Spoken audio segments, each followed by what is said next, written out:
नमस्कार दोस्तों, कृष्ण ज्ञान की इस नई वीडियो में आपका स्वागत है। एक बार श्रीमद् भागवत कथा सुनते समय मैंने एक कहानी सुनी थी जो आपको सुना रहा हूँ। ये कथा सुनकर आपके हृदय में भगवान के लिए प्रेम ज़रूर जागेगा। एक बार की बात है, एक संत जंगल में कुटिया बनाकर रहते थे और भगवान श्री कृष्ण का भजन करते थे।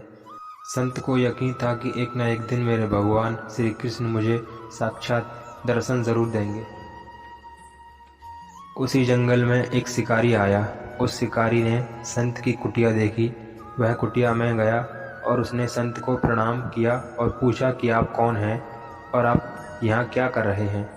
संत ने सोचा कि यदि मैं इससे कहूँगा कि भगवान श्री कृष्ण के इंतजार में बैठा हूँ, उनका दर्शन मुझे किसी प्रकार से हो जाए तो शायद इसको ये बात समझ में नहीं आएगी।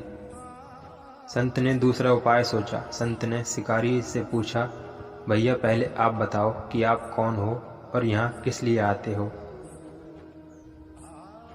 उस शिकारी ने कहा कि मैं एक शिकारी हूँ और यहाँ शिकार के लिए आया हूँ।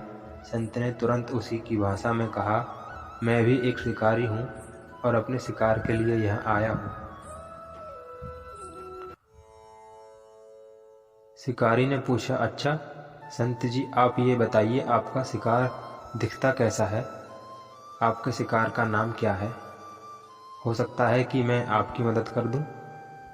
संत ने सोचा इसे कैसे बताऊं, फिर भी संत कहते हैं, मेरे शिकार का नाम है, वो दिखने में बहुत ही सुंदर है, सांवरा सलोना है, उसके सिर पर मोर मुकुट है, हाथों में बंसी है। ऐसा कहकर संत जी रोने लगे।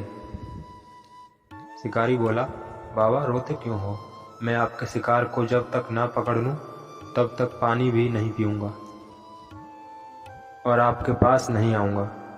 अब वह शिकारी घने जंगल के अंदर गया और जाल बिछाकर एक पेड़ पर बैठ गया। यहाँ पर इंतजार करने लगा। भूखा प्यासा बैठा हुआ है।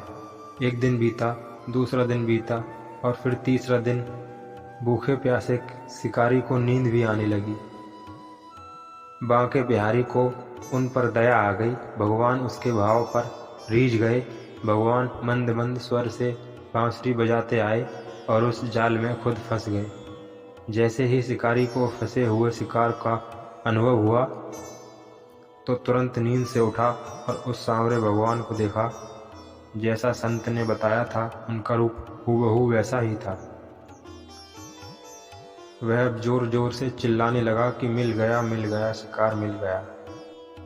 शिकारी ने उस शिकार को जाल समेत कंधे पर बैठा लिया और शिकारी कहता हुआ जा रहा है, आज 3 दिन के बाद मिले हो, खूब भूखा प्यासा रखा, अब तुम्हें मैं छोड़ने वाला नहीं हूँ। शिकारी धीरे धीरे कुटिया की ओर बढ़ रहा था। जैसे ही संत की कुटिया आई तो शिकारी ने आवाज लगाई, बाबा बाबा। संत ने तुरंत दरवाजा खोला और संत उस शिकारी के कंधे पर भगवान श्री कृष्ण को जाल में फंसा देख रहे हैं। भगवान श्री कृष्ण जाल में फंसे हुए मंद मंद मुस्कुरा रहे हैं। शिकारी ने कहा, आपका शिकार लाया हूँ, मुश्किल से मिले हैं। संत के आज होश उड़ गए। संत शिकारी के चरणों में गिर पड़े। संत आज फूट फूट कर रोने लगे। संत कहते हैं, मैंने आज तक आपको पाने के लिए अनेक प्रयास किए प्रभु, लेकिन आज आप मुझे इस शिकारी के कारण मिले हो। भगवान बोले, इस शिकारी का प्रेम तुमसे ज़्यादा है, इसका भाव तुम्हारे भाव से ज़्यादा है, इसका विश्वास तुम्हारे विश्वास से ज़्यादा है। इसलिए आज जब 3 दिन बीत गए तो मैं आए बिना नहीं रह पाया। मैं तो अपने भक्तों के अधीन हूँ और आपकी भक्ति भी कम नहीं है। संत जी, आपके दर्शनों के फल से मैं इसे 3 ही दिन में प्राप्त हो गया। इस तरह से भगवान ने खूब दर्शन दिया और फिर वहाँ से भगवान चले गए। तो दोस्तों, कैसी लगी ये कहानी हमको कमेंट कर ज़रूर बताएं और यदि आपको पसंद आई तो वीडियो को लाइक, शेयर एंड चैनल को सब्सक्राइब करें। राधे राधे, जय श्री कृष्ण।